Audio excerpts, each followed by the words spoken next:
Good evening, everyone, and welcome to tonight's Southerners for Medicaid Expansion Digital Vigil.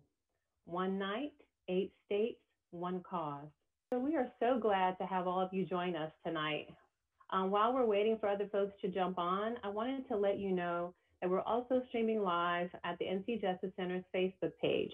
So if you missed any part of the vigil, or if there is a favorite part you'd like to see again, you'll be able to view that part or the whole show afterwards. The videos that you will see this evening, I'm sure that you'll be glad to see them again as well. They will be available on the Health Action NC YouTube page. That will be starting tomorrow morning. Throughout the evening, though, we will be posting links or actions you can take to help us expand Medicaid in the South. We'd also love for you to take time to share what you learned from this vigil this evening on your social media. And if you would, please use the hashtag South4, the number 4, MedX. And tonight, we will also have a few live polls so we can hear from all of you. So why don't we go ahead and get started with our first live poll. Our first one is going to be pretty easy. What state are you joining us from?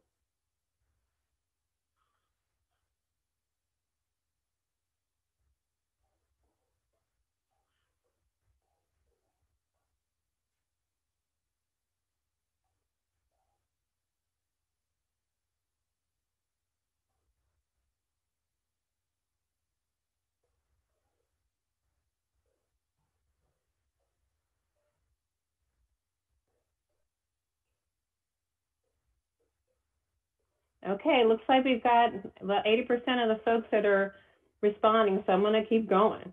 Tonight, we are participating in this action to honor those who have tragically died and those who are still suffering unnecessarily because our states have refused to expand Medicaid. In my opinion, North Carolina, my state, is increasingly in the mean-spirited minority, refusing coverage for working families, and these policy decisions have caused great harm across our state. In my opinion, also, these actions fail the moral test of government. I believe, and I think we all believe on this call, that the government should be working to do the work that helps make lives better for people. And this is not what's happening. And this is not a partisan issue. This is a human issue. And all people, no matter what your age, race, ethnicity, gender, socioeconomic status, all deserve health care. And especially during COVID-19, it is incredibly important that we all are protected, not just some. So tonight, we're joined together in solid Southern solidarity to remember that we are all human and we are in this together. Anyone can have an unexpected trauma or accident. Anyone can get sick. We believe that healthcare, though, is a human right, and no one should have to worry about facing financial ruin if they get sick. Tonight's digital vigil is a coordinated joint action with advocates and organizers from 8 Southern states that have yet to expand Medicaid. That's correct. In the midst of a public health and economic crisis, our states have yet to expand Medicaid, even though expansion would provide coverage to nearly 7 million people. Let me repeat that, 7 million people across the great states of Alabama, Florida, Georgia, Mississippi, North Carolina, South Carolina, Texas, and Tennessee. And by the way, it would bring in billions with a B of federal dollars to these states that are struggling. So we are really excited tonight to have Stacey Abrams, Dr. Carla Hart, and Reverend Dr. William Barber with us here. We look forward to spending more time with you this evening. So first up, we're going to have a video that demonstrates why it's so important and so powerful to unite together as one collective voice of Southern folks.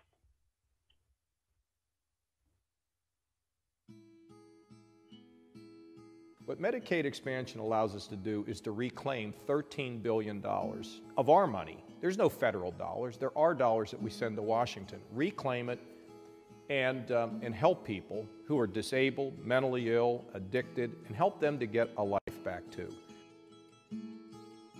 and it will keep Arizona's tax dollars here at home, rather than allowing them to go to Washington to be spent on who knows what. Let me be clear. Refusing these federal dollars would not mean they wouldn't be spent.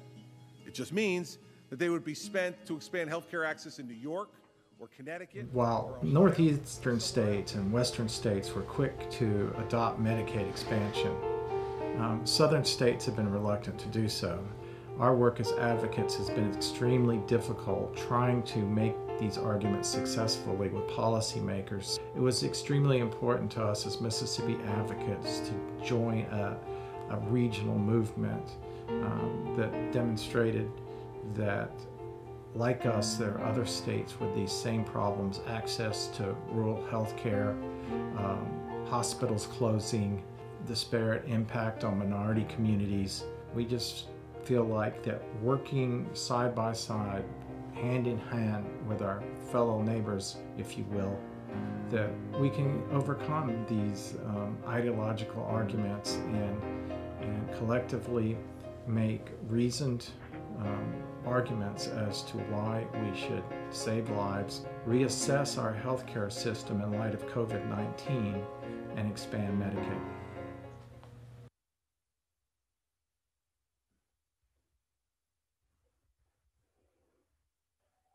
Wow. So we're going to take a look at our results and see if I can see where we have people from joining us this evening. So you'll take a look at that and see if your state is winning out. So if your state isn't winning, you can see where folks are from, then I suggest you to call some friends and tell them to join us this evening. So thank you so much.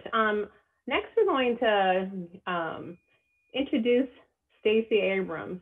So it is my honor to introduce Ms. Stacey Abrams. Ms. Abrams is an entrepreneur, nonprofit CEO, and political leader. Ms. Abrams is the New York Times bestselling author of Our Time Is Now and Lead from the Outside. O2 box. She joins us as moderator for this evening. You may have heard also that after serving as minority leader in the Georgia House of Representatives, that Abrams became the 2018 Democratic nominee for governor in her state of Georgia. Most recently, she created initiatives around the election system, census, public policy, and equity in the South, Fair Fight, Fair Count, and the Southern Economic Advancement Project. Ms. Abrams grew up in Mississippi and Georgia and received degrees from Spelman College, the University of Texas, and Yale Law School. Ms. Stacey Abrams. Nicole, thank you so much for your kind introduction. And indeed, I am a child of the South. I was technically born in Wisconsin, but I grew up in Mississippi, came of age in Georgia, went to grad school and went to college in Atlanta, went to grad school in Texas, couldn't get back and forth without going through Alabama and Louisiana, and spent 2 summers in North Carolina. Tennessee, you're just north of Mississippi, so you're just a cousin. And Florida, you're basically South Georgia, so I've been there too. But more than anything, I am knitted together with these states and with our fellow Southerners because I believe in our promise. I believe in our potential. In 2018, when I did not become governor of Georgia, I made it my mission to focus on the work I would have done had I won that election. Because not getting a title doesn't exempt you from responsibility, and you don't have to have a platform of an official job to do the work of getting things done. And so I started Fair Fight to focus on protecting our democracy through protecting the right to vote, Fair Count to ensure that our people get included in the 2020 census, knowing unfortunately that many Southern states are falling woefully behind. And I created the Southern Economic Advancement Project to do, as I call, just translating progressive into Southern. Progress isn't a partisan issue. It's about who we intend to be as people and who we intend to serve. And the reason I'm here tonight, the reason I am so proud to be a part of Southerners for Medicaid expansion is that I know what Medicaid expansion could do for our country, especially if we get it done in the South. Let's be clear, 58% of Black Americans live in the South. And if you look across the Sun Belt, when you add in Texas and Florida, these are some of the communities that have the fastest growing Latino populations and the fastest growing AAPI populations. We know that Medicaid expansion changes lives. We know this because almost everyone else has done it. And almost every single state where they've expanded Medicaid, lives have gotten better. Hospitals have stayed open. Healthcare gets delivered to communities that were traditionally left out. And we know that economic benefits follow Medicaid expansion. As Nicole said, this isn't a partisan issue. This is an issue of pettiness and meanness, because we've seen Republicans expand Medicaid, Democrats expand Medicaid. We saw an election in Kentucky turn on the issue of trying to eliminate Medicaid expansion. And while this is not a partisan organization, this is a people conversation, and the people of the South deserve access to health care, particularly given that the South faces a disproportionate effect from COVID-19, the economic perils, and the healthcare challenges that it possesses. We know that if you are Black or brown in the South, COVID is ravaging our communities. But we also know that the healthcare challenges we face butt up against food insecurity. And when you have to choose between food and medicine, something is going to give and someone is going to lose. But we also know that there is a solution, a clear sign for how we get things done. We know that with more than 2.5 million COVID-19 cases in the 8 states alone that comprise the South, 68 rural hospital closures since 2010. If we expanded Medicaid, as Nicole said, we would allow nearly 7 million people who are uninsured to gain coverage in these 8 states that have denied healthcare coverage to their residents. We know that the staggering toll on Black and Latino Southerners, who are more likely to be uninsured workers on the pandemic's front lines and who continue to be overrepresented in infections and death, that expanding Medicaid would provide them with a lifeline and with opportunities to not only take care of their families, but to start climbing out of the hole that this pandemic has dug. We know, sadly, that tens of thousands of people have died in the South because they couldn't afford to get the health care they need. So we're here tonight because we know that expanding Medicaid addresses so many of the issues we work on every day. It addresses the issue of economic security, because expanding Medicaid would boost local economies and minimize the rural-urban gap in access to healthcare. We know that expanding Medicaid would help address food insecurity, allowing people to spend their money on feeding their families rather than fighting for their lives. We know it would likely improve the harm of this economic downturn, because when people have more disposable income, they can make better choices. And we know it could change the future of our state, each of our states, because wherever we live in the South, we know that Medicaid expansion is popular. And every time it has been on the ballot in other states, it has passed.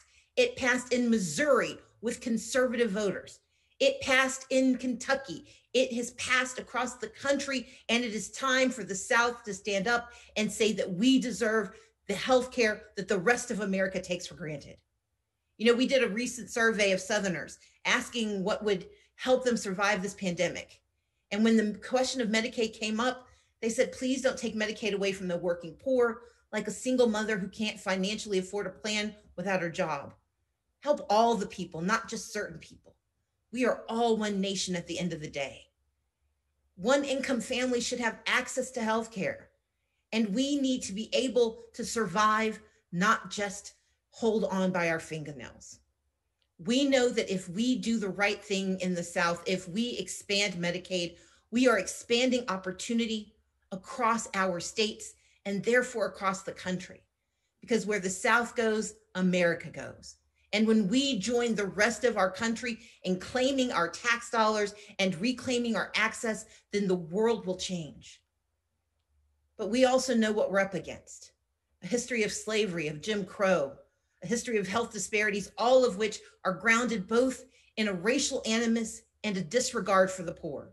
And as you'll hear from Dr. Barber, this is not an issue of black, white, brown. This is an issue of green. And in this case, if we invest, the return on our investment will be more than worth what we put in. This is a cause that should unite America, but it absolutely has to unite the South, because we have to make certain that the people in our communities who need healthcare the most will get it. We need to make certain that we are organizing across the South so that people know when they go to vote in November, their lives are literally on the line, because we can elect people who see us and value us and are willing to invest in our healthcare, or we can fire those people who have said that we are not enough. Tonight, we're going to have an incredible conversation. Who and what is it? Who's in the coverage gap and what is the coverage gap? The real world impact on the access to Medicaid across the South. We're going to talk about maternal and infant mortality, about racial health disparities. We're going to talk about the impact of expanding healthcare coverage on our criminal justice system, how healthcare versus jails is a real conversation we need to be having. We're going to talk about the rural hospital closures that continue even in the midst of COVID-19. In my home state of Georgia, we've already lost 2 hospitals during COVID in some of the most ravaged communities. We're going to talk about the intersection of Medicaid expansion and HIV and AIDS, which is exploding across the South. And we are going to know by the end of this evening that those who have died because of the inaction of those who are too hard-hearted and too petty to do the right thing, that they are remembered in our moment of silence. I'm excited to be here with you tonight to hear from Dr. Carl Hart and from my friend, Dr. William Barber. But most of all, I am delighted and humbled to be in unity with each of you. Because Southerners, when we come together, we change the world. And if we can save the lives of our fellow Southerners, if we can lift up the banner of healthcare for all, if we can do the work that says that Southerners who believe in Medicaid simply do it because we believe in one another and we believe in the promise of this country, then I believe together we can start to make that change. Thank you so much, Nicole, for having me. And Nicole, I'll turn it back to you. Oh, thank you so much for those words, Ms. Abrams. Just excited to have you here with us this evening and to just inspire us to keep moving on, because I think we can do this as a collective. We haven't been able to do it by ourselves, but I think we can do this as a collective. So thank you. Now we're going to show some videos that sort of demonstrate the point that Stacey Abrams was driving home just a moment ago.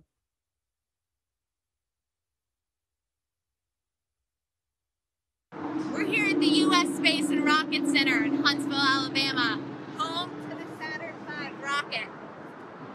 Thousands of Alabamians helped put humans on the moon on that rocket.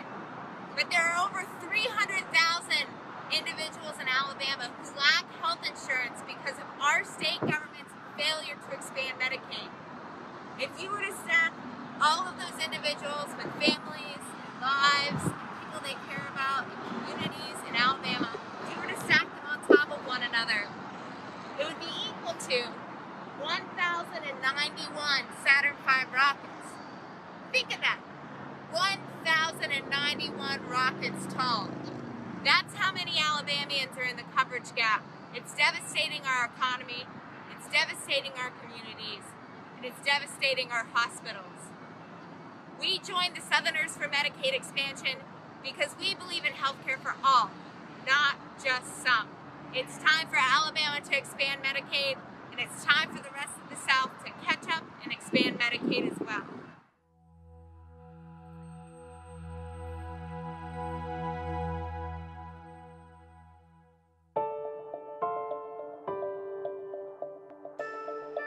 In 2010, the landmark Patient Protection and Affordable Care Act was passed in the United States. And we have now just enshrined the core principle that everybody should have some basic security when it comes to their health care.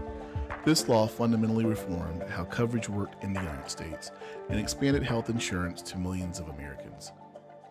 Under the Affordable Care Act, or ACA, people living at 138% of the federal poverty line or below, including childless adults who were previously ineligible for Medicaid, now could get health insurance through that program. Those who were making between 100% and 400% of the federal poverty line were eligible for financial subsidies or financial help to help assist them in buying coverage. The Affordable Care Act did in fact make care more affordable for some people in some states. In June of 2012, the Supreme Court ruled that requiring all states to expand Medicaid was unconstitutionally coercive. Therefore, each state would get to decide for itself whether or not to expand the program.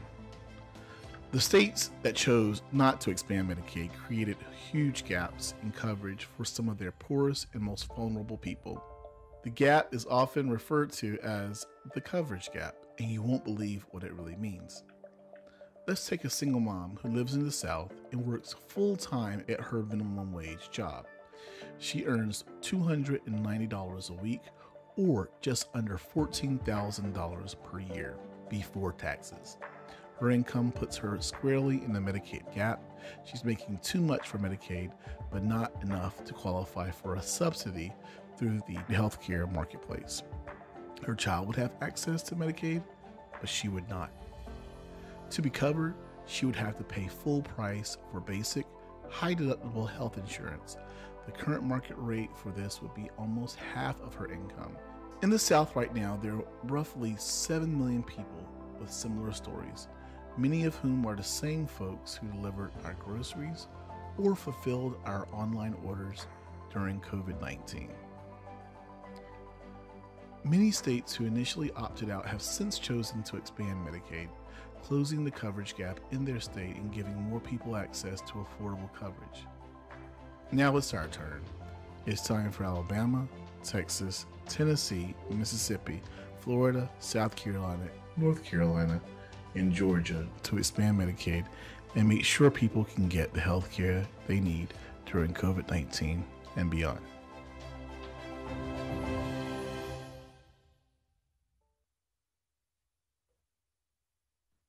Good evening.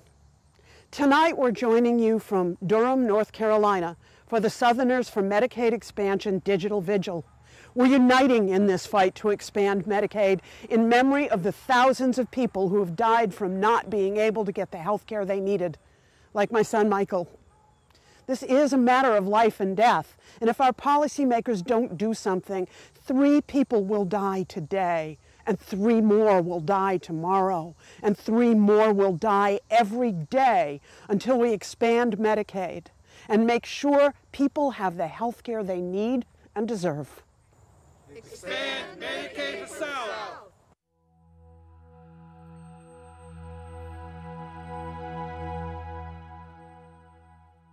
Hey. Hey, Dr. Carter. How are you? I'm fine. Doing well. Santana's been one of my first patients when I got here in 2009. A sweet lady, and she's had her ups and downs through the years and had to work hard to get to where she is.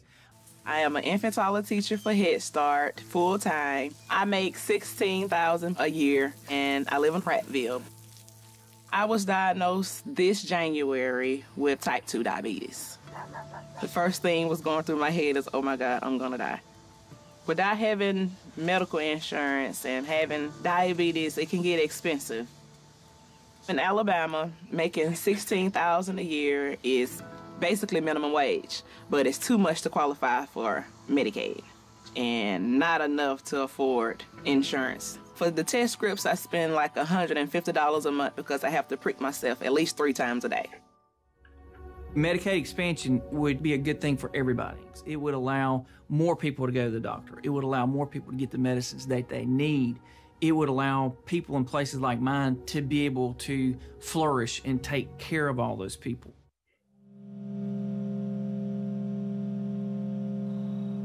That I have to choose between seeing a doctor and having a roof over my head, having food on my table. I don't think that that's fair. When it comes to mold, I am highly allergic to it. And it's not helping with the asthma. I stopped having Medicaid about a year ago, and that hurt. When I went to go see the doctor because I couldn't breathe, they said they couldn't help me because I had no Medicaid. Everybody should have medical coverage that is affordable. Instead of being able to go to the doctor, I had to sit and muster up the energy to get into my son's medicines and look for outdated medicine and take that and pray for the best. A person shouldn't have to do that. That's something that I would expect from a third world country. This is not a third world country. Hi, my name is Amy, and I'm a business owner in Georgia for 26 years, and for most of the 26 years I have not had health coverage.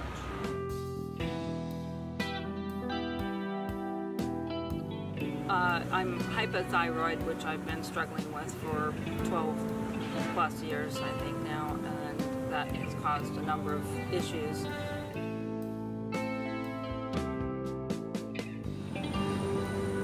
I would like to say to the policymakers that there's a huge sector of Georgia that's being left out because of they're not expanding Medicaid, and it would be amazing if those people could be taken care of. Any political leaders, legislators, others who really say that our low-income workers don't need health care coverage, drop your own coverage. Drop your coverage for your families, drop your coverage for yourself, because if they don't need it, why do you need it? What's the difference?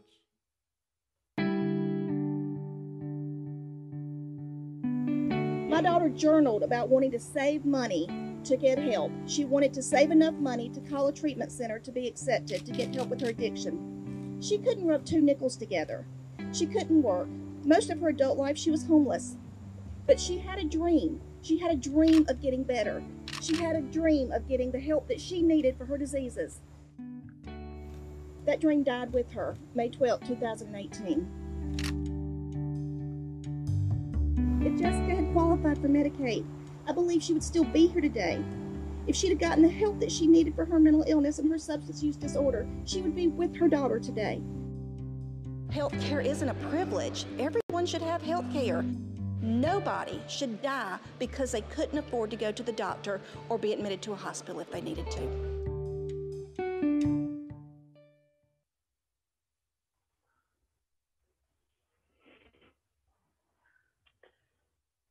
So for Jessica, for Matt, for Jeff, for Brenda, for Shauna, for too many, these are just some of the names of people who have died because they could not get the health care they needed.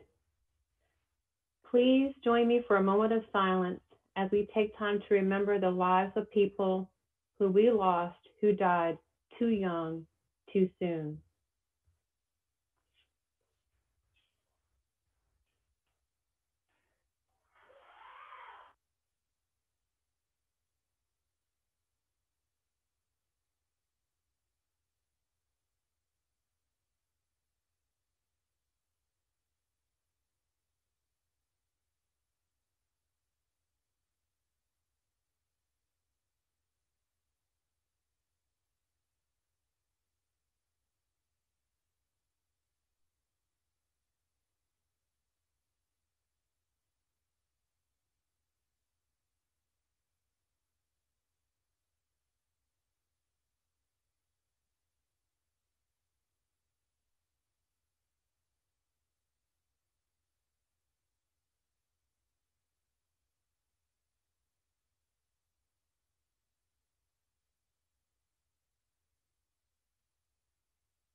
Hi, I'm Jane Adams, and I'm the director of Cover Alabama. And I'm coming to you live from Huntsville, Alabama, the Rocket City. This is my daughter, and she's the light of my life. But 6 months after I gave birth, I was diagnosed with postpartum depression. Fortunately, I had good health care, was able to see a doctor and get treatment. And that treatment, it probably saved my life.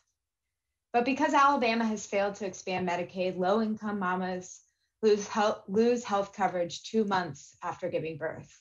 2 months. And many of these mamas experience untreated postpartum depression, difficulties breastfeeding, or complications from childbirth months after delivery. States that have expanded Medicaid have lower maternal mortality rates. And that's because mothers have a continuum of care from pre-pregnancy to postpartum. Tragically, due to racial inequities in access to healthcare, Black mamas and Black babies are dying at a disproportionate rate. Black lives matter.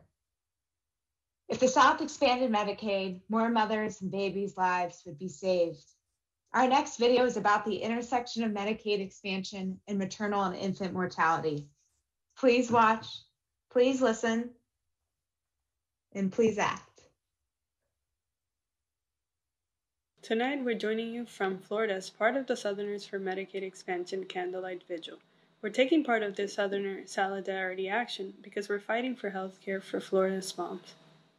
States that expand Medicaid improve the health of women of childbearing age by increasing access to preventative care, reducing adverse health outcomes before, during, and after pregnancies, and reducing maternal mortality rates.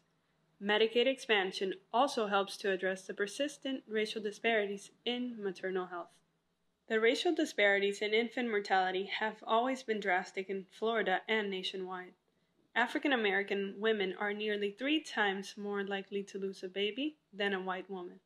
Florida needs Medicaid expansion to improve the lives of thousands of mothers and their families.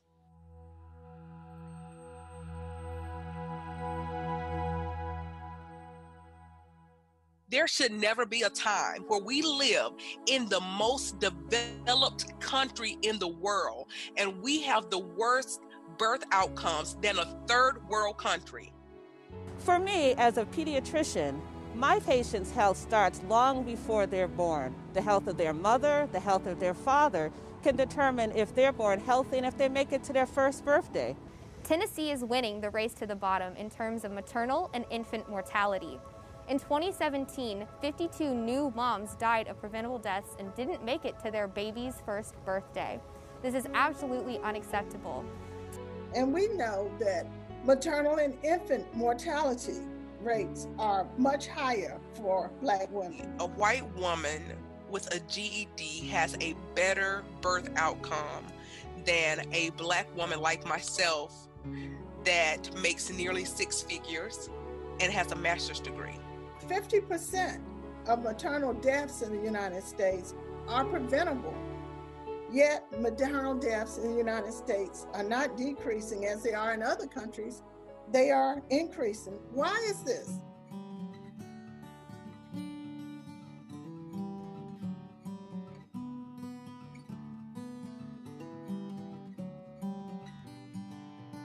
Tennessee is one of only 3 states in the entire country that does not have a family planning expansion or Medicaid expansion. We know that when moms are healthy, babies are healthy. If moms were to have Medicaid expansion, they would have access to continuous and comprehensive coverage before, during, and after pregnancy. Come on, Tennessee, we need to expand Medicaid.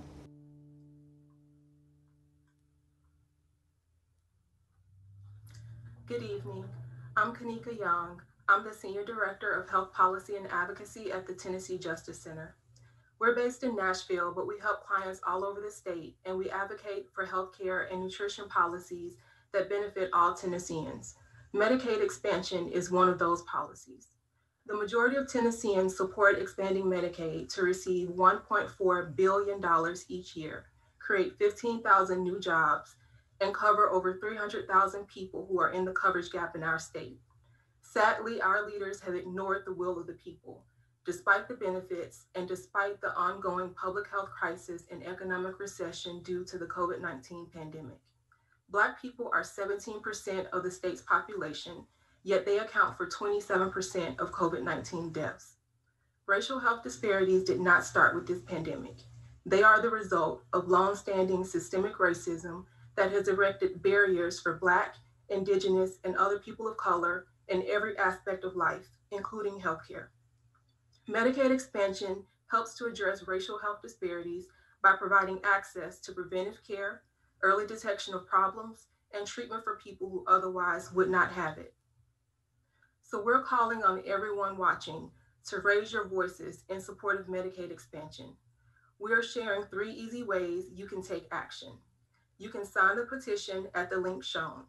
You can share your story about your personal struggle or a loved one's struggle with getting affordable health care. And you can vote. Educate yourselves about where the candidates stand because healthcare is definitely on the ballot this November. Elected officials must know that the refusal to expand has a disparate impact on Black people because we are more likely to be uninsured and unable to pay out of pocket for healthcare. As Ms. Abrams mentioned, the South is home to 58% of the United States' entire Black population.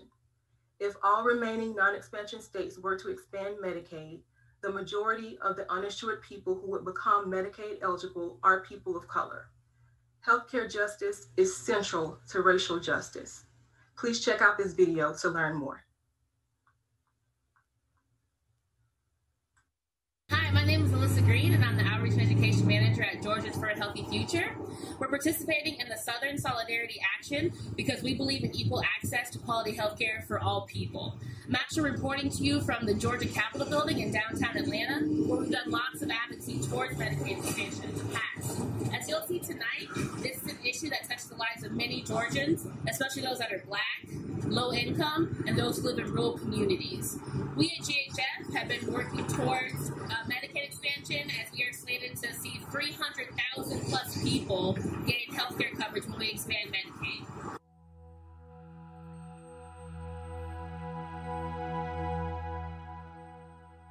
There is a problem that's going on in our healthcare system.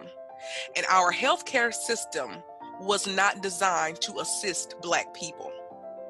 You all know the statistics. Health disparities are pervasive in the United States. Blacks experience and higher rates of chronic illnesses such as diabetes, hypertension, cancer, and they experience poor health and poor outcomes than white Americans do. Our state leaders can fix this. That's why we're demanding they expand Medicaid.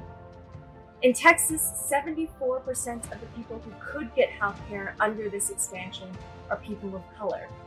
For as long as Medicaid has been around, Texas state policy has reinforced structural racism in our health system by making it harder for poor people of color to enroll. In other words, we're abandoning the Black and Hispanic Texans who are more likely to work essential jobs and more likely to contract COVID-19. Mississippi is now experiencing one of the highest death rates in the country. We have a population, especially the African American population, that have much higher rates of underlying healthcare conditions.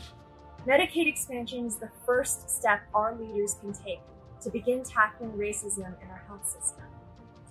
38 states have already expanded Medicaid. In those states, fewer mothers die, health outcomes are better across the board, and poor people, especially people of color, have better access to preventative care.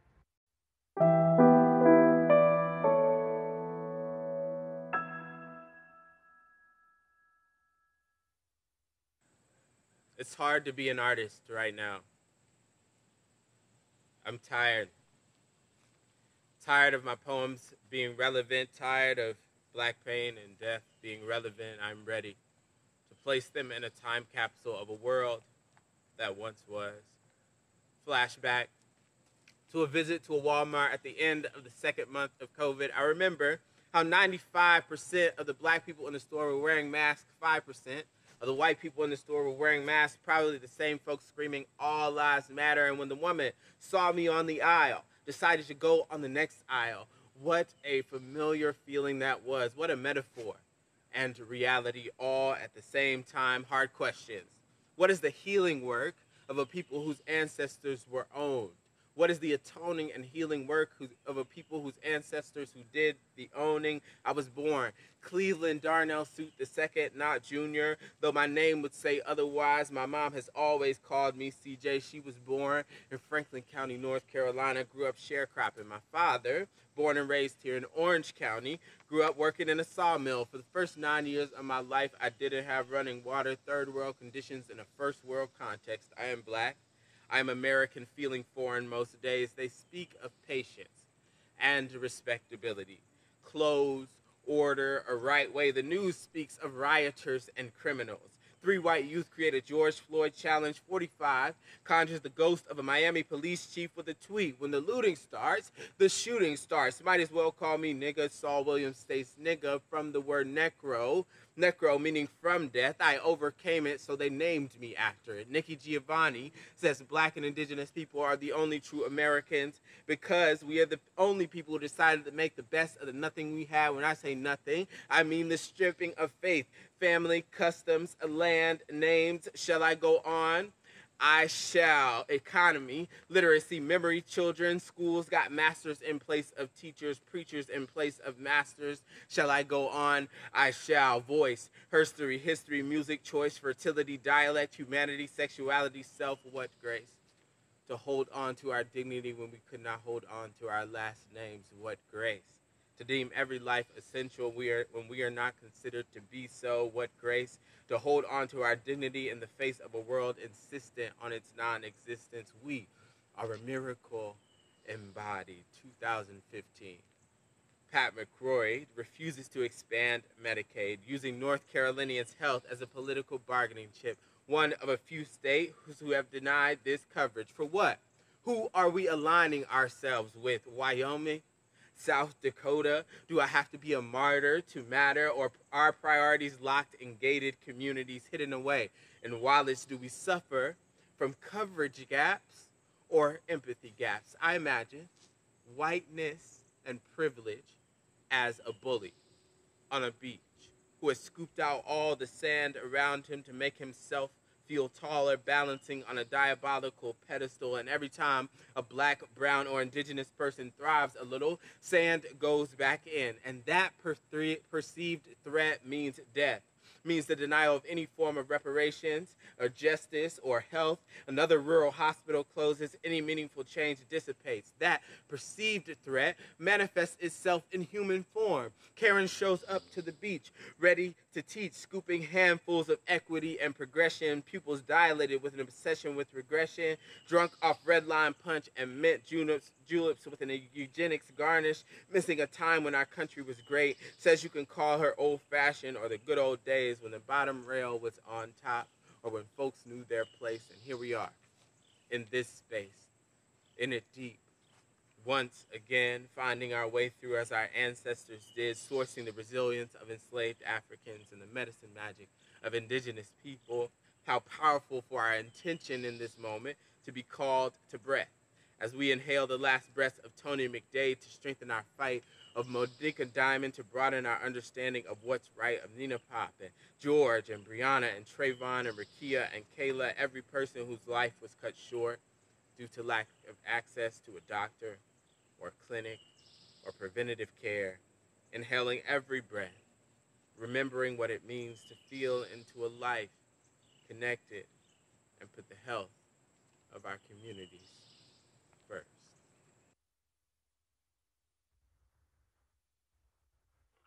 Thank you to CJ Suit.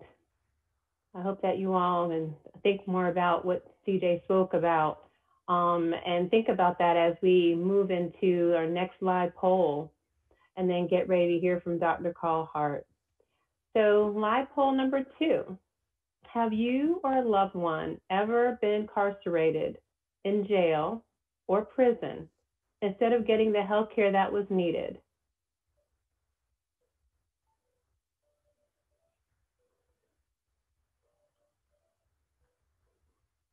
Okay, so as folks go ahead and try to fill out that poll, I'm gonna move us to hearing from Dr. Hart in just a moment. Looks like we have about 50% of the folks answering that question. Get a little bit more. Yeah, we got 70%, and I could answer yes to that. Someone that I love too. All right, so now this is the time to introduce. It's my honor to introduce Dr. Carl Hart to all of you tonight. Dr. Carl Hart is Ziff professor, at Columbia University and former chair of the Department of Psychology. He's one of the world's preeminent experts on the effects of so-called recreational drugs on the human mind and body. From the inside of the massively well-funded research side of the American war on drugs, he saw how the inconvenient truth that the facts didn't support the ideology was dismissed, denied, and distorted. In order to keep fear and outrage stoked, the funds rolling in, and Black and brown bodies behind bars. Dr. Hart is also an award-winning author, and his forthcoming book is entitled Drug Use for Grown-Ups, Chasing Liberty in the Land of the Fear. Dr. Carl Hart, thank you so much. Thank you, Nicole, and thank you for inviting me. I'm really happy to be here. I've lived in New York now for the past 20 plus years, but really I'm a Southerner. I'm from Miami, so I'm really happy to share my Southern perspective here. I know tonight is about expanding Medicaid so we can expand access to healthcare, and I certainly I will get to that. But before doing so, I have to make sure it's clear to everyone who's listening that this issue of drugs is not simply a false choice between treatment or prison.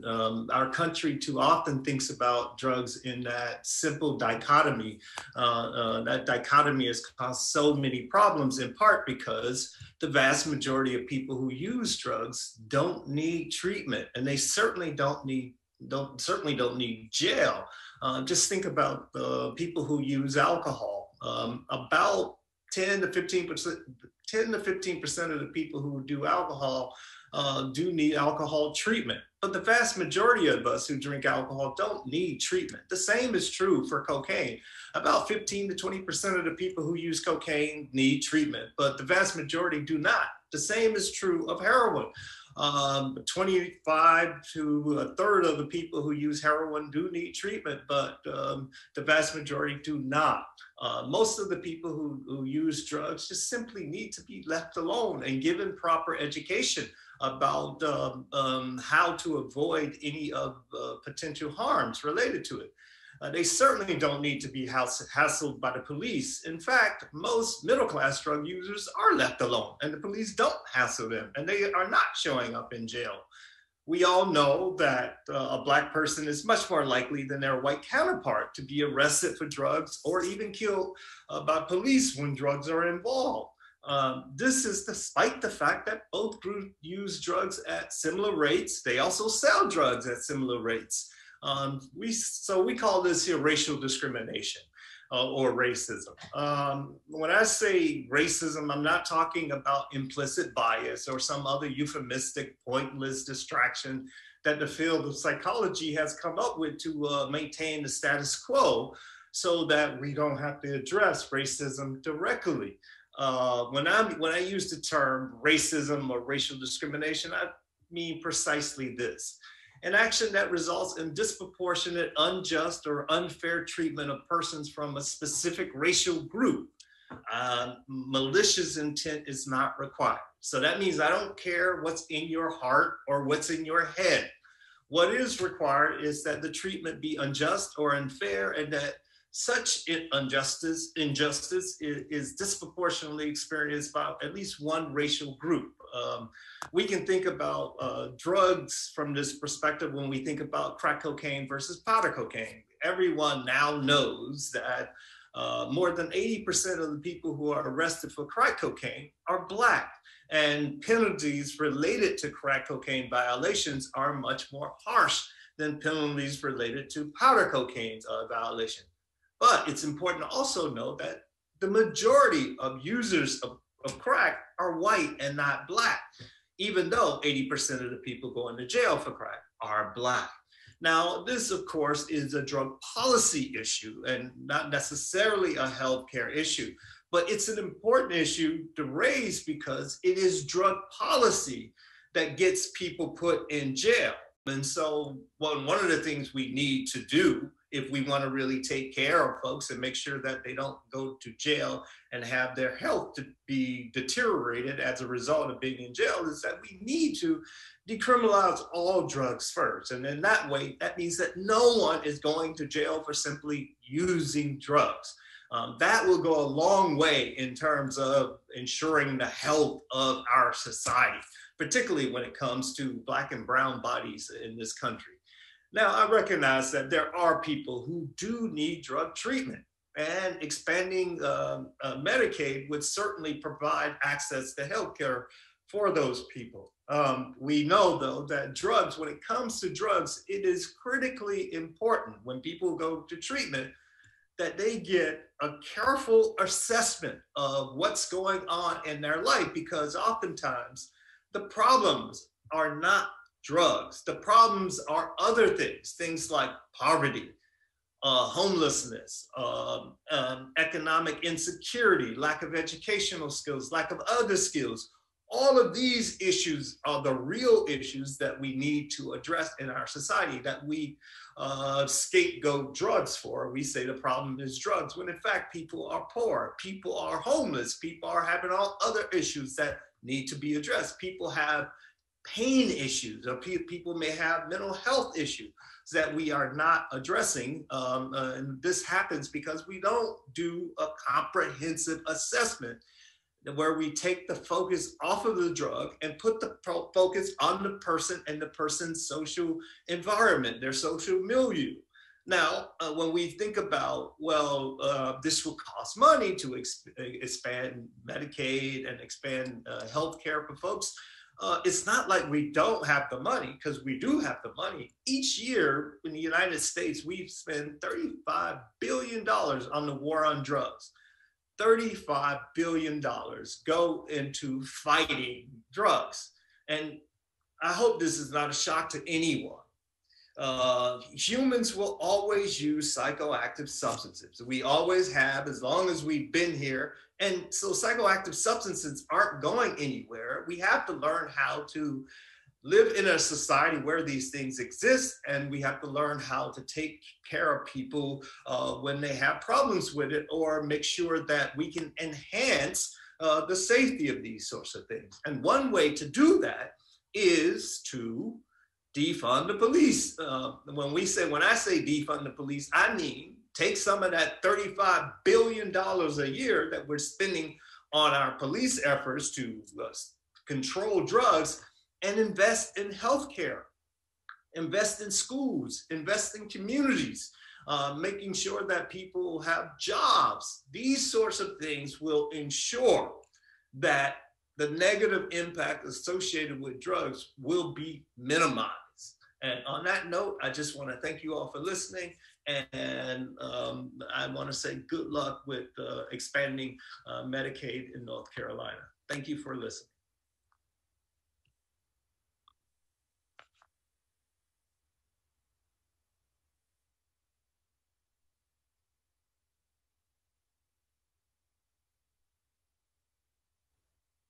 Thank you so much, Dr. Hart. Thank you for your perspective, and thank you for explaining some of the things that advocates have been sharing about the people who are in our, our different states, and dealing with what drug policy is, what healthcare policy is, and then, how we're seen. So thank you so much for sharing those words and for joining us this evening. So next up, we have Cindy.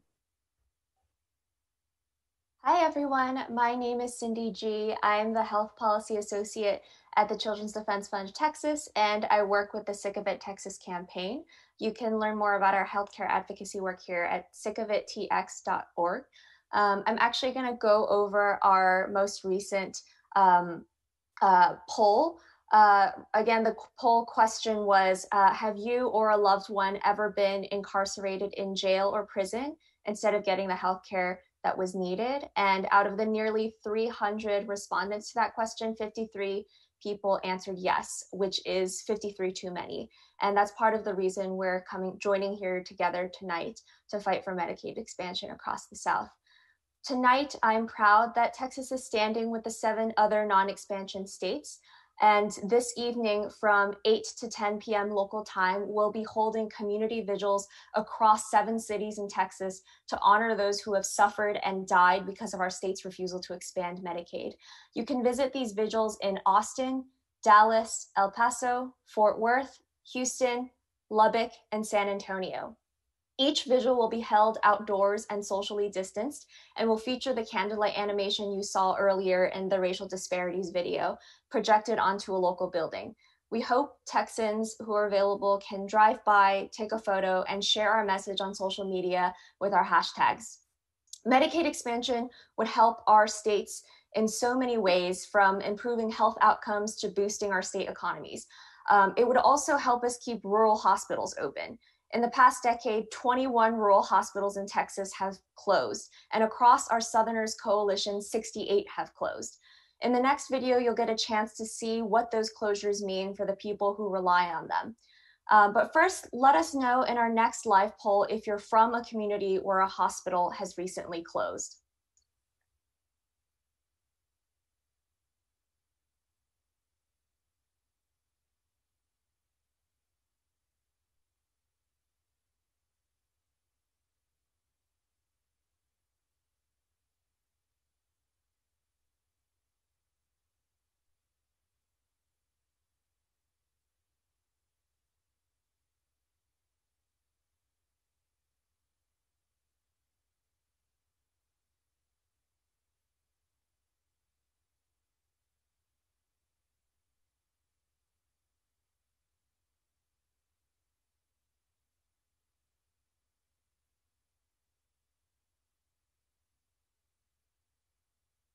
We have 70% of the votes in.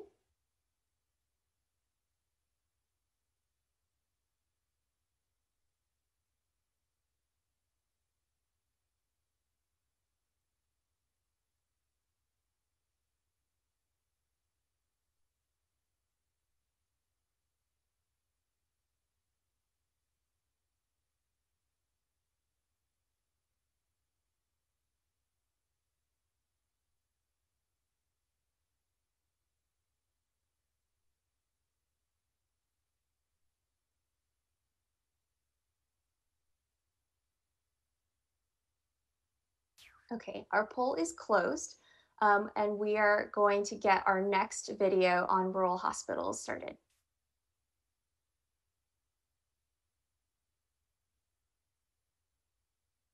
Hi, tonight we're joining you from Tennessee as part of the Southerners for Medicaid Expansion Candlelight Vigil.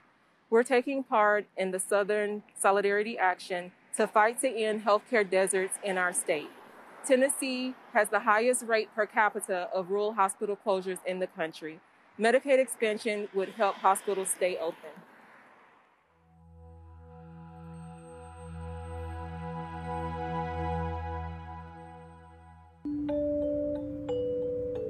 Rural hospitals are a dying breed, but we need these small rural hospitals. We can't afford to let them shut down, not in this state.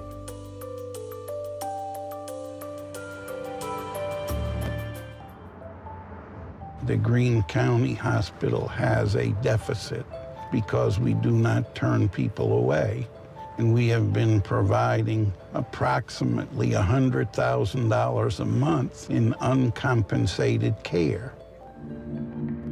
It feels like a ticking clock that we are not able to say definitely this hospital is going to stay open or how long it's going to stay open. It's every rural hospital in the state of Alabama, and especially in the Black Belt of Alabama.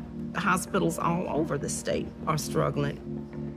I work with the Greene County Industrial Development Authority. The goal of my job as economic developer is to attract business and industry to the community and to retain the existing business and industry. What business wants to move to a state that's closing hospitals?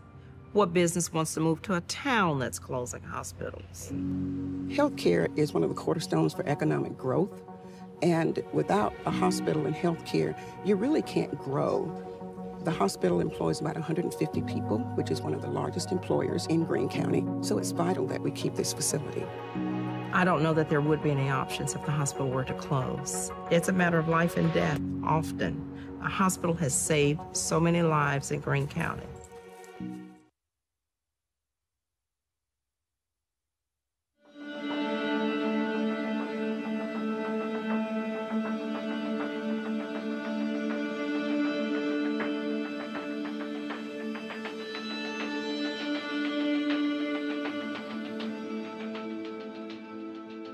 Anytime you hear the announcement of a facility of closing, you know, it's devastating. It's a thread of the community. At this point, I don't think there's any realistic possibility of anybody buying it or reopening it. We're looking at a life and death situation on two fronts. The healthcare of individuals in Clay County and the community itself. This isn't just a hospital. This is a lifeline for Salina. We need more health care. We need more availability of some kind of way for people to pay for their health care. With Medicaid expansion, it's opening up federal dollars, then why are we not doing it? Clay County is in need of your help right now, and anything that you can do to help us, we'd certainly appreciate it. The Lord be your helper, as ours as well. Don't forget us.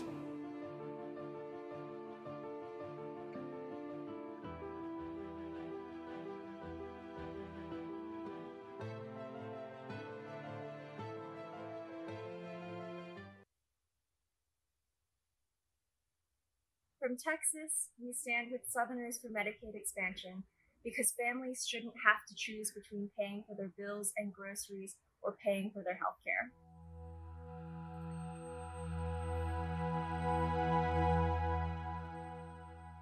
I believe it's a great idea for the Southern states that did not implement Medicaid expansion to unite their voice to demand healthcare justice.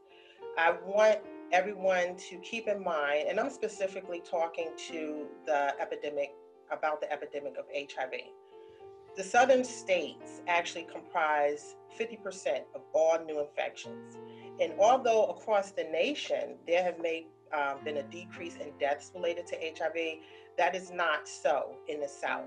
The South still account for nearly half of all the people diagnosed with HIV who died in 2016. So we must unite.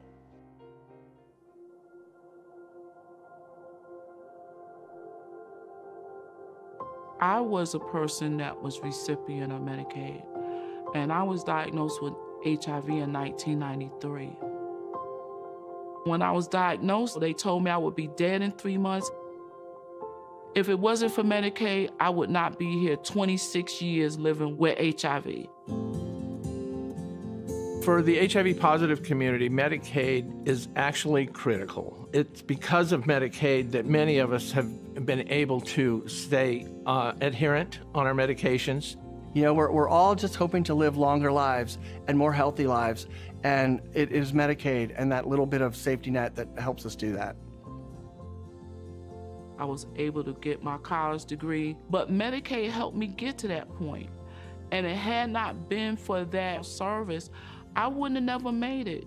When you have people with continual illnesses such as hepatitis, HIV, AIDS, they need to have continual care. They need to have doctors they trust. They need to not put off those decisions because they can't afford them today. We're working so hard in our community to end HIV. It's impossible if we can't get people into care. The safety net of Medicaid is the most important thing in our lifetime.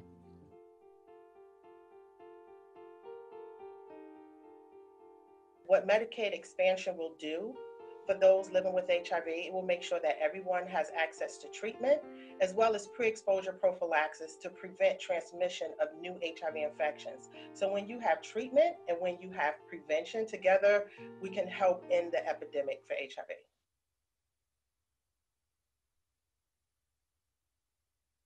Tonight we're joining you from the African American Monument at the South Carolina State Capitol as a part of the Southerners for Medicaid Expansion Candlelight Vigil. We're taking part in the Southern Solidarity Action because we're fighting for health care, not jails. We know that too many people in our state find themselves in jails and incarcerated in prison for mental health and substance abuse issues, which they can't address because they don't have access to health care. We also know that many are now incarcerated and put in danger during this pandemic, facing life-threatening illness. We are glad to join this effort.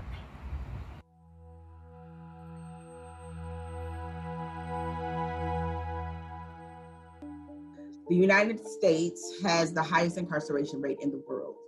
We make up 5% of the world's population, but incarcerate 25% of the people who are incarcerated around the world.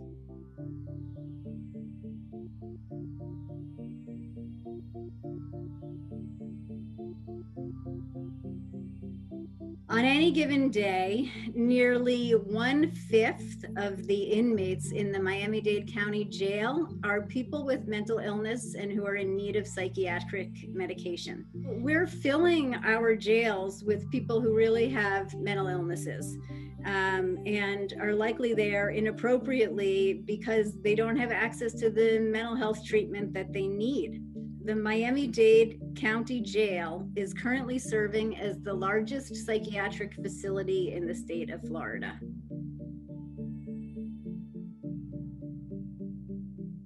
I'm an industrial electrician. I have a spine disease called spinal stenosis. And when I lost my insurance and I didn't have no means to get my medication, I then resorted to illegal activities such as stealing, selling them, and it ended up putting me in the court system, prison, and it's like an ongoing thing trying to get out of the system. So our jails and our prisons are becoming our default mental health care system, which if anyone who knows anything about jails and prisons knows how horrifying that is and how inappropriate that is, particularly, I mean, always, but especially so in this moment where COVID is ravaging our jails and prisons and we need to be deinstitutionalizing people. This is a call to action in this moment that we cannot deny.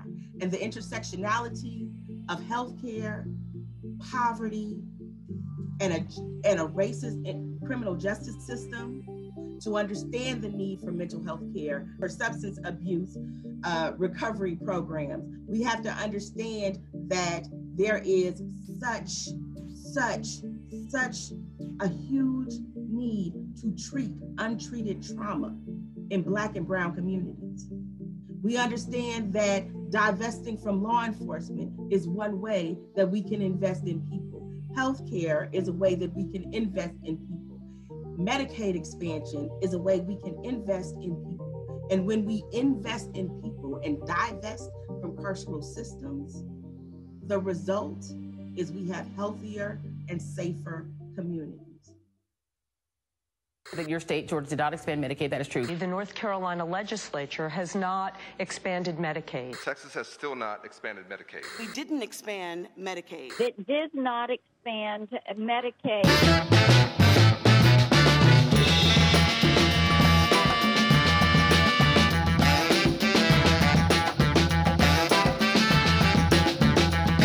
Rise up.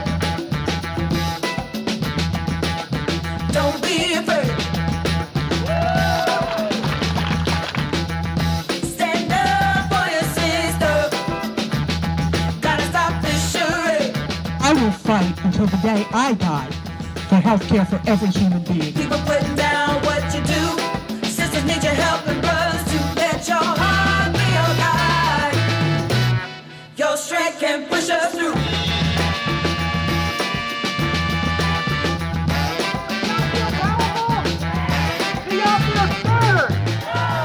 The Republican-controlled Virginia General Assembly has given its final approval to a state budget which would expand Medicaid coverage to the poor. The move to expand Medicaid in Oklahoma is leading. This would be really consequential, particularly in a pandemic. It would mean health insurance. And Missouri voters approved the Medicaid expansion by just 6 points yesterday.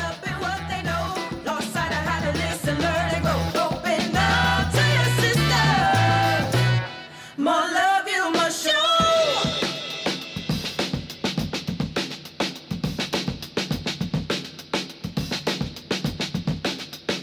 Tell them what democracy looks like. This is what democracy looks like. Whose schools? Our schools. Whose voice? Our voice. Whose vote? Our vote. I deserve health care.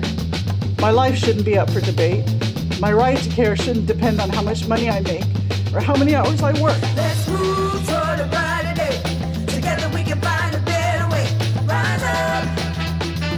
What are we gonna do? Expand Medicaid. Let's move toward a brighter day.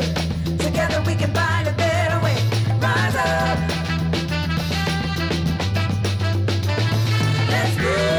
the brighter day. Together we can find a better way. Rise up. Let's move toward the brighter day. Together we can find a better way. Rise up. Let's move toward the brighter day. Together we can find a better way. Rise up. Let's move toward the brighter day. Together we can find a better way. Rise up. Hi everyone, my name is Laura Colbert. I'm with Georgians for a Healthy Future, and we're a member of the Cover Georgia Coalition. You can learn more about the Cover Georgia Coalition and our fight for Medicaid expansion in Georgia at coverga.org. Let's take a look back at the poll results about hospital closures in your communities. Let's see what those poll results say. I don't see them coming. Oh, there they are. So it looks like about 15 to 20% of you say you are living in communities that have seen a hospital closure in recent years. You know, the rural South has been hit especially hard by rural hospital closures like the ones that are happening in your communities. And as you saw in one of the previous videos, the rural South has also been hit incredibly hard by the HIV/AIDS epidemic. And now we're seeing COVID-19 take a heavy toll on many of these same communities. Dougherty County in rural Southwest Georgia was one of the nation's early hotspots for COVID-19 and really illustrated the dangers of the pandemic for country folks and people living in small towns across the South. COVID-19 has shown us how intertwined our health is with the health of others, how the health of cities depends on the health of rural towns, how the health and well-being of essential workers depends on the rest of us.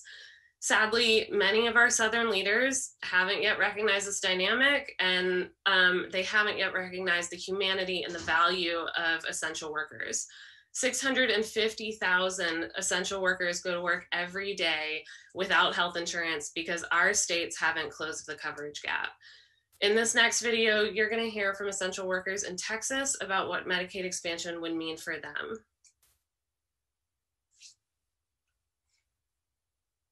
Hello, we are joining you from Jackson, Mississippi as a part of the Southerners for Medicaid Expansion virtual candlelight vigil to demand health care coverage for the millions of people across the South whose lives and livelihoods depend on Medicaid expansion.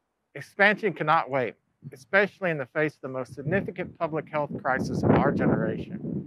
Many of the frontline workers deemed essential enough to work during the COVID-19 pandemic fall in the coverage gap. These are the people who work at our grocery stores or deliver our packages. It is essential for these workers and others in our community to have the healthcare coverage they need to survive the pandemic. We stand in solidarity with our partners across the South to demand healthcare coverage for all. Healthcare coverage cannot wait.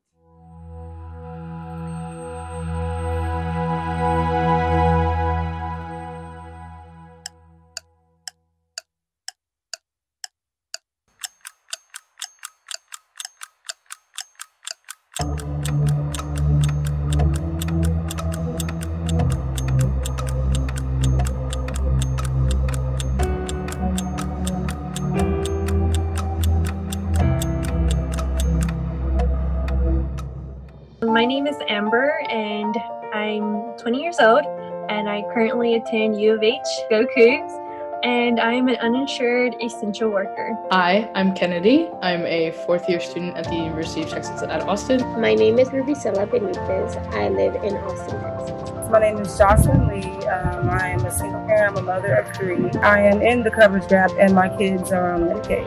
I am currently uninsured. I had Medicaid and I aged out. I am a healthcare worker. I am essential and I do not have healthcare insurance.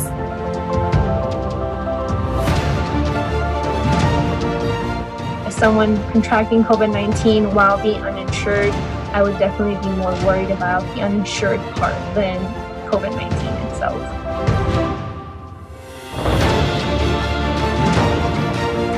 To all of our Texas lawmakers, I have 2 words for you. Expand Medicaid. If I had quality, affordable healthcare, I would probably start making booking appointments because I haven't gone to the doctor in a long time. If my family and I had insurance tomorrow, it would mean so much to us. It would mean this huge weight was lifted off our shoulders.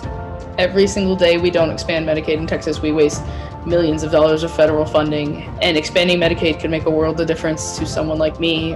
I am a healthcare hero. I advocate for people, and I deserve healthcare insurance.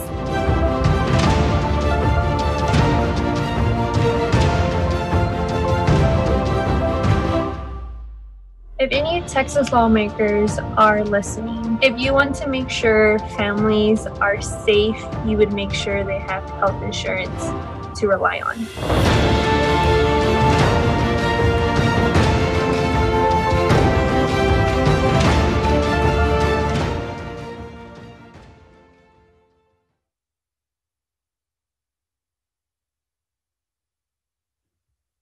Hello, it is my honor to be a part of Southerners for Medicaid Expansion. As the founder of the Southern Economic Advancement Project, my heart is in the South.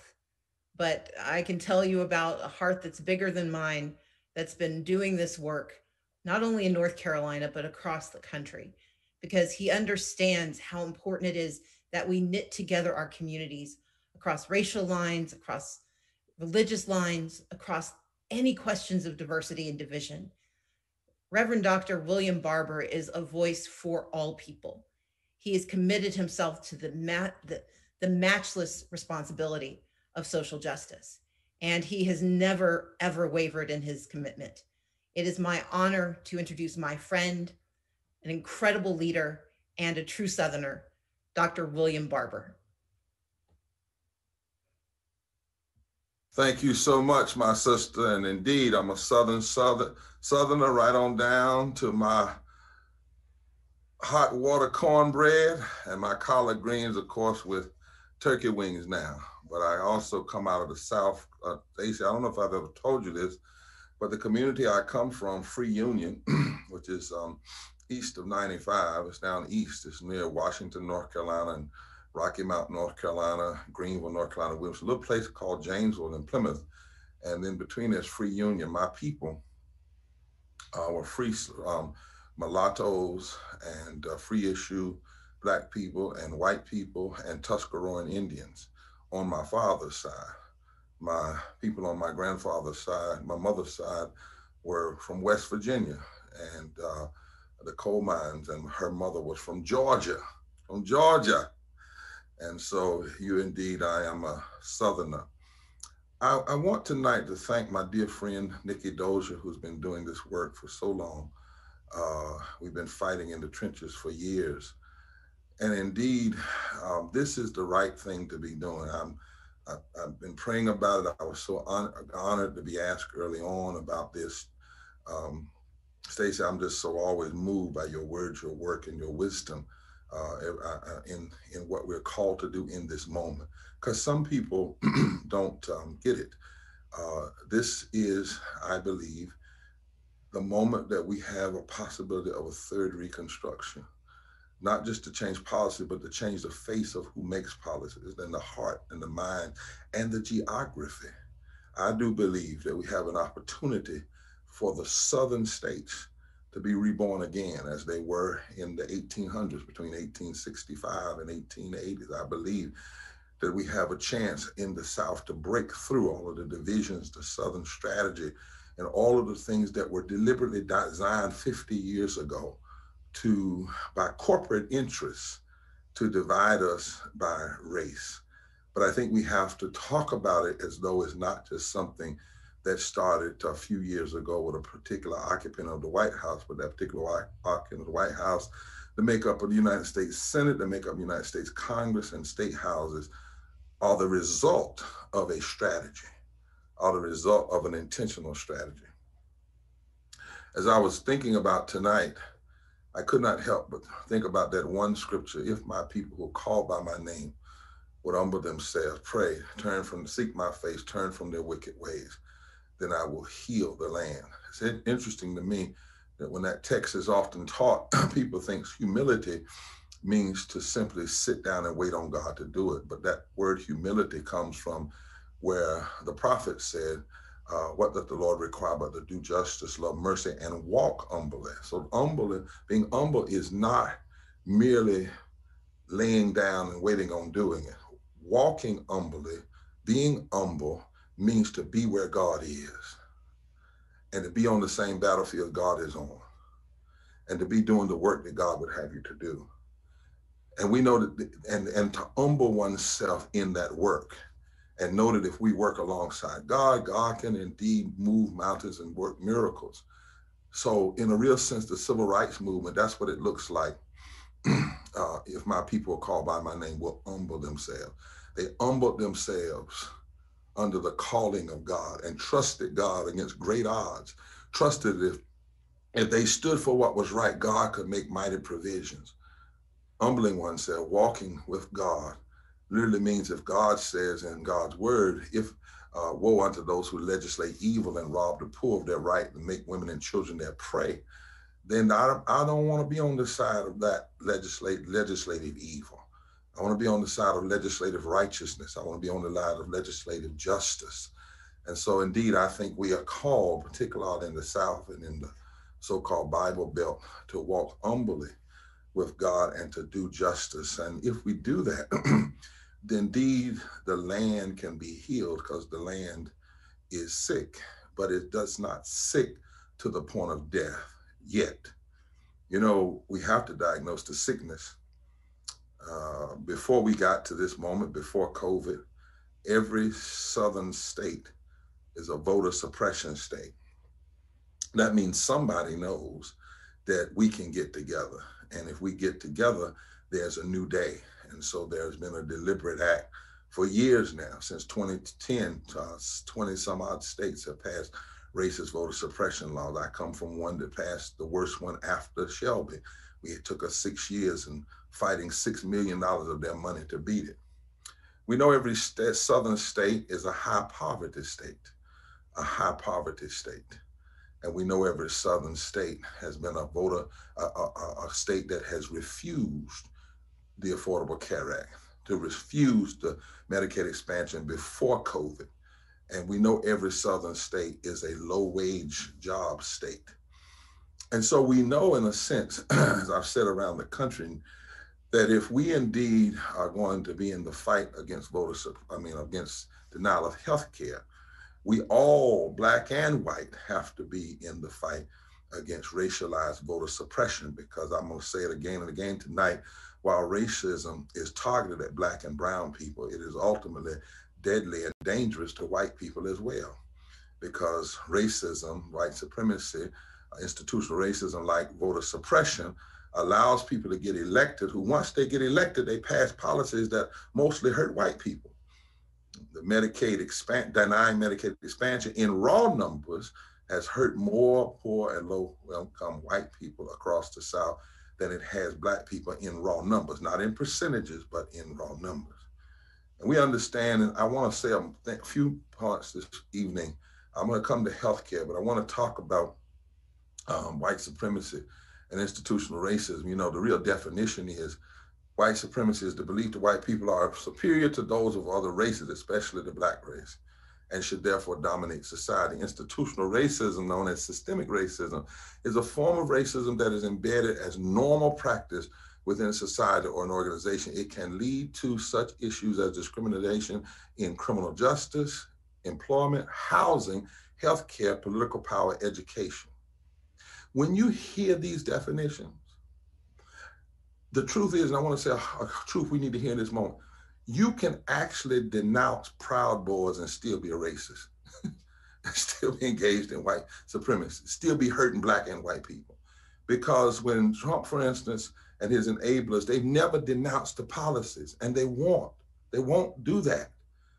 Because the policies, Lee Atwater said this to us in the 1980s, the cover-up, the racism, the racist language is a cover-up for the policies. And so what happens in America, we get caught up in antics and in moments and in phraseology and words, and we miss what systemic racism really is and how systemic racism hurts all people, all humanity.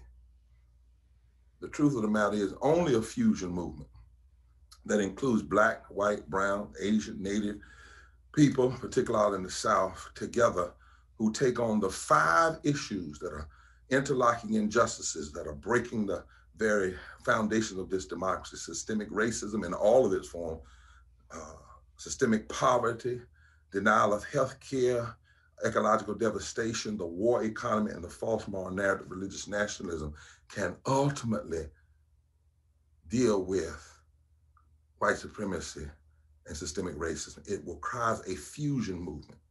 It requires white people to be as articulate about racism as Black people, and Black people to be as articulate about economic denial and healthcare denial. And we bring all of that to the table, recognizing that the target of racism may be Black and brown, but the destruction caused by racism is our democracy itself.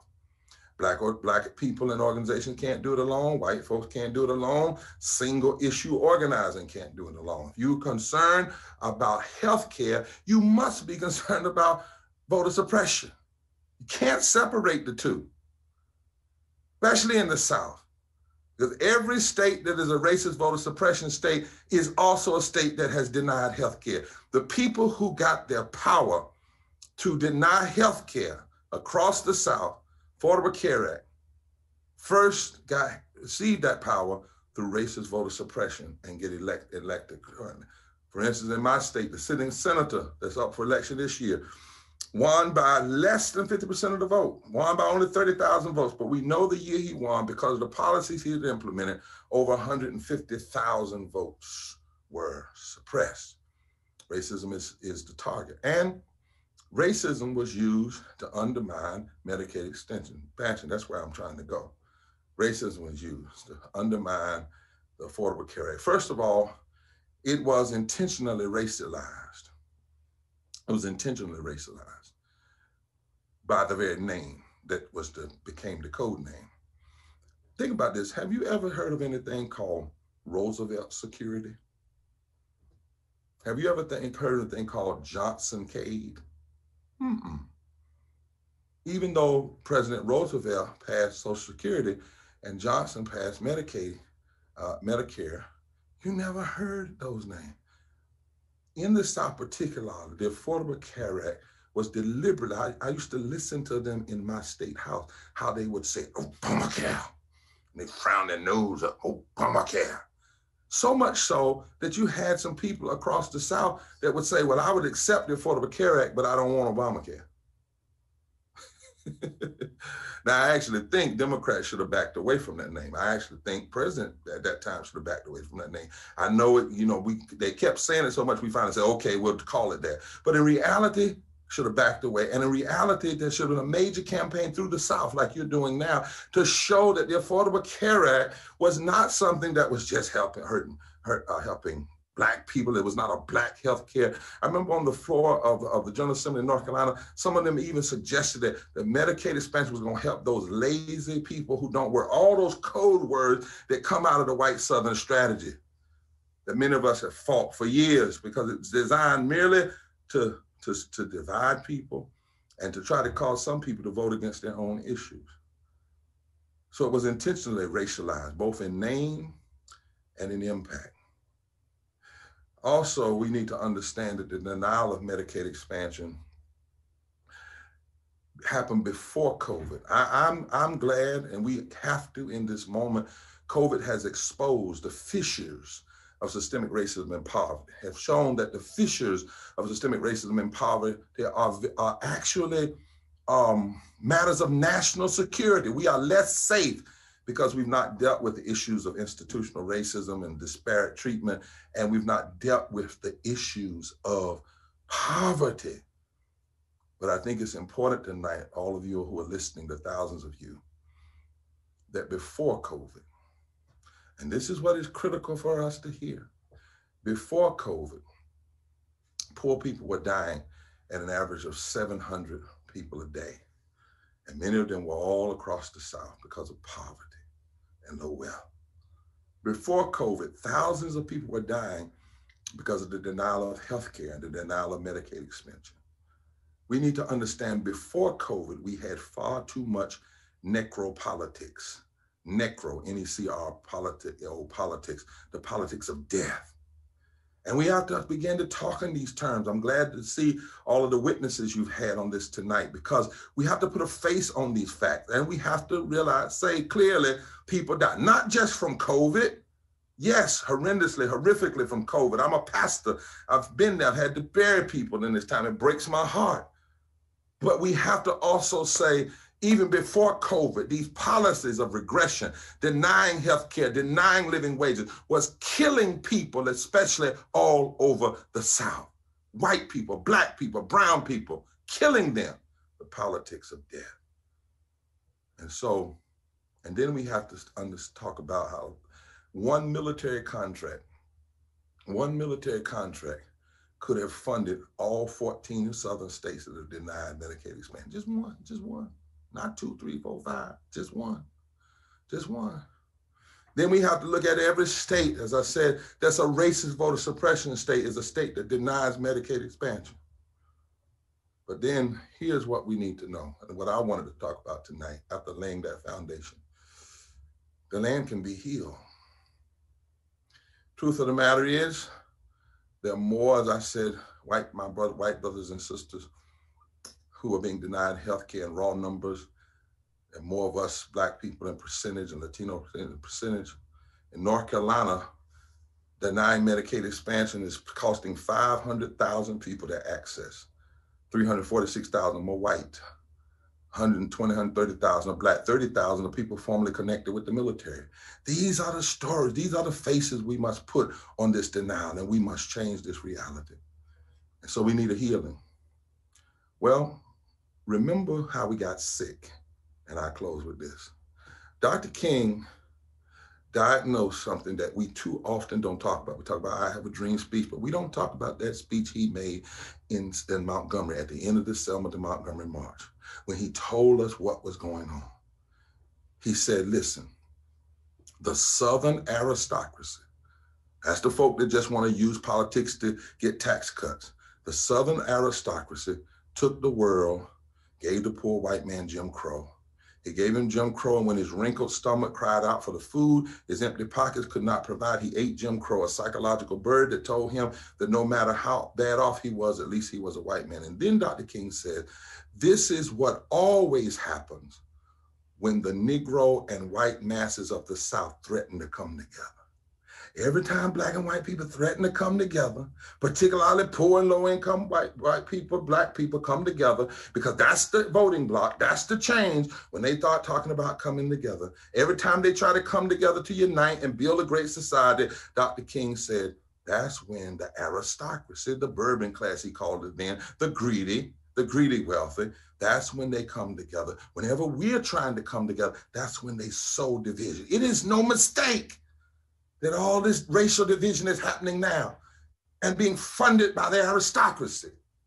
It is no mistake. They know they want to hold on to the South. They know from Maryland to Texas is 193 electoral, Maryland to New Mexico, 193 electoral college votes.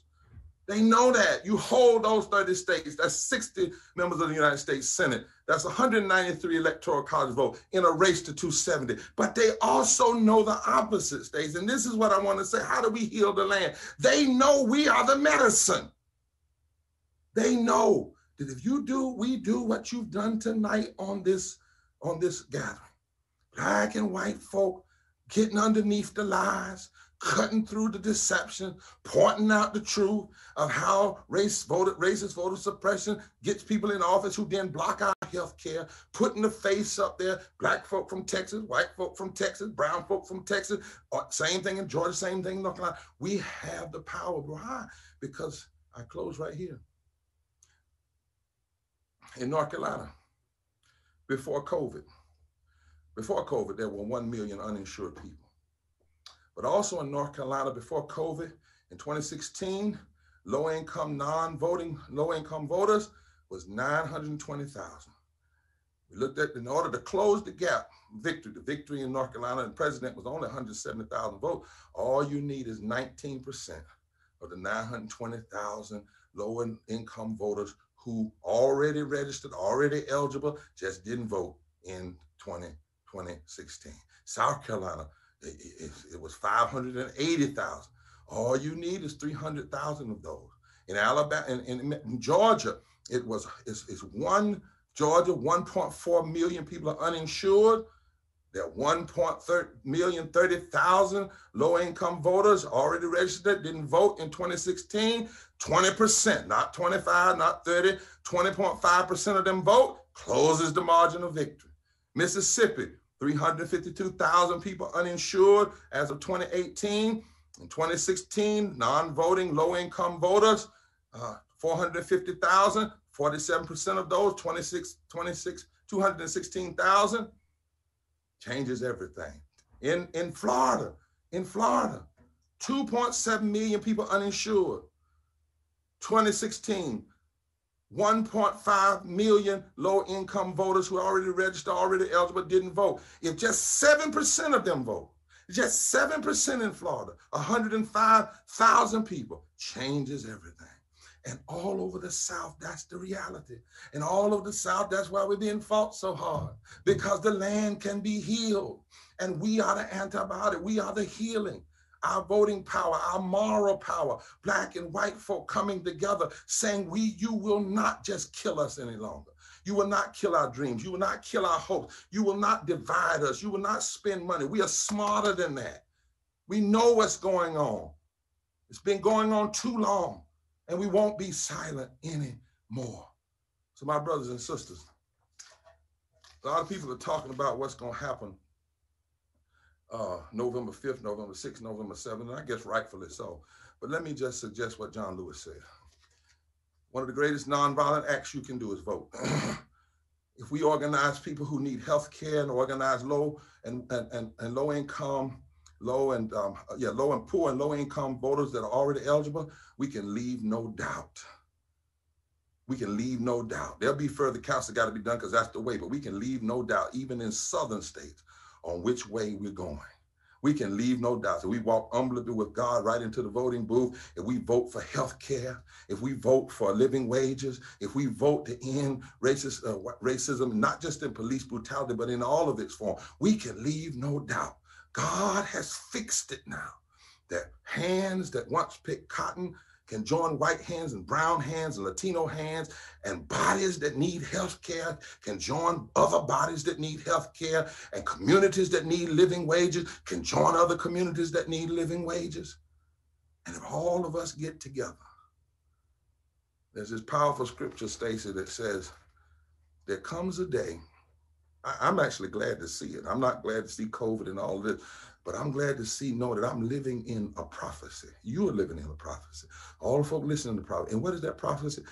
It's prophesied in Psalm 118, and it says, every now and then,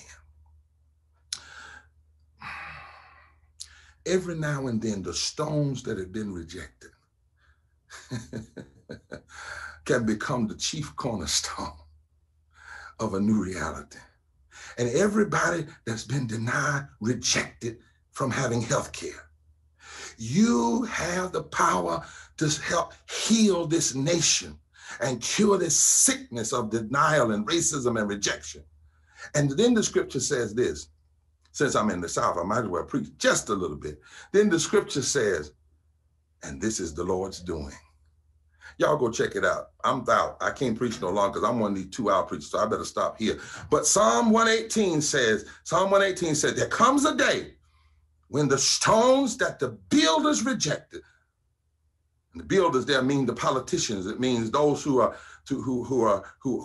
up the power structure, who use their money to finance the power structure, the stones that the builders rejected don't have to be rejected anymore. They don't have to feel rejected. They don't have to feel dejected. They don't have to feel like there's nothing they can do. Actually, those stones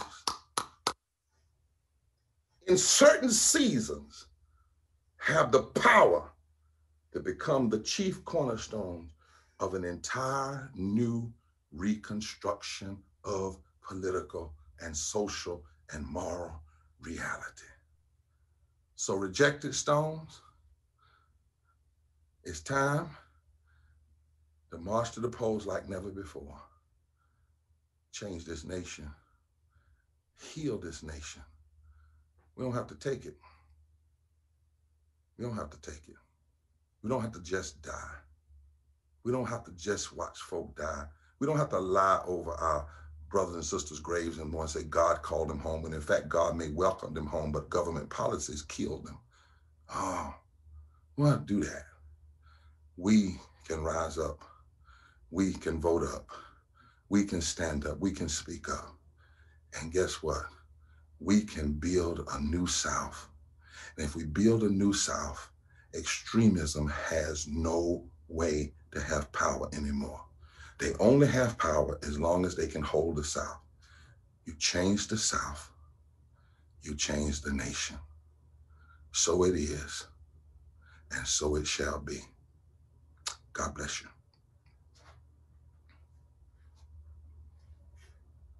Thank you, Reverend Dr. Barber, for making the tie between voter suppression and policymakers and the cruel decisions that they've chosen to make. So, folks, if that won't shock us into voting, I don't know what will. So speaking of voting, I'm going to put up our last poll. So let's say, do you have a voting plan in place? Number 1, yes, I already voted early. 2, I plan on voting early.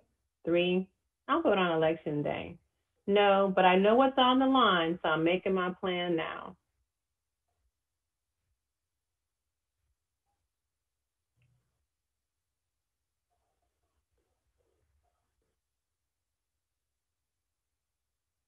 Let's see how many folks have answered there. Uh-oh, folks have a plan?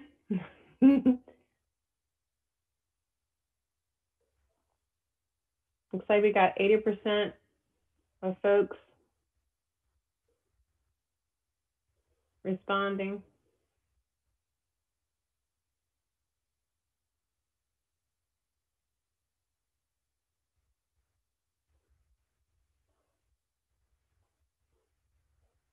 Let's see, we have some final numbers before we close out for this evening. Let's see.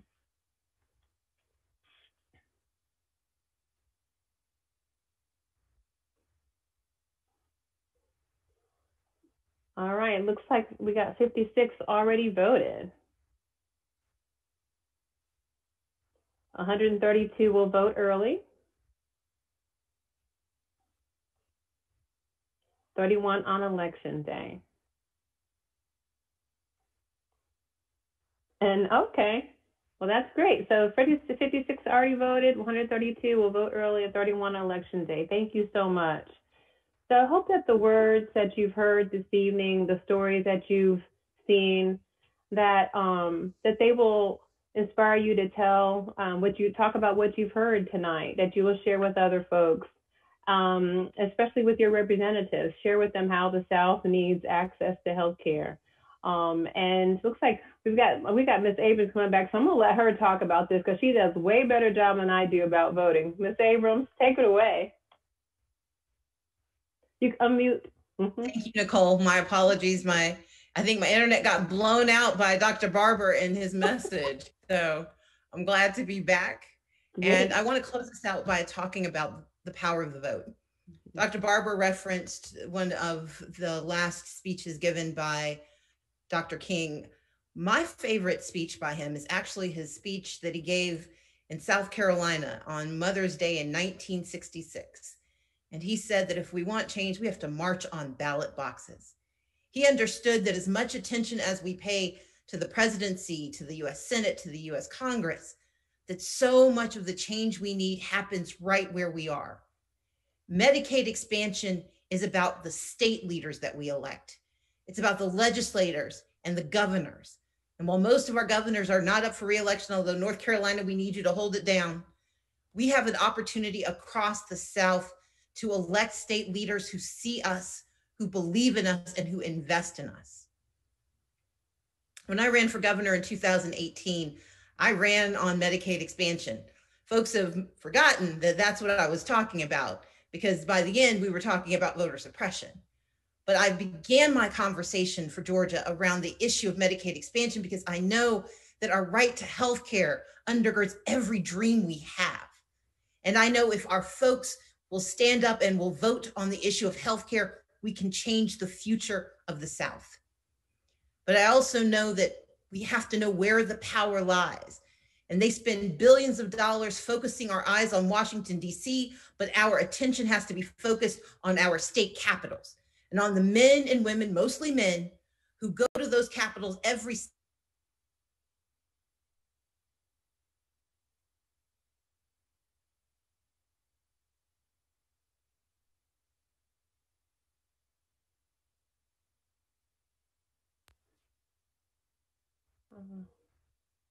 Looks like Ms. Abrams still having some issues with her internet, but I'll go ahead and close this out unless she comes back with really great, inspiring words. So I really hate that happened.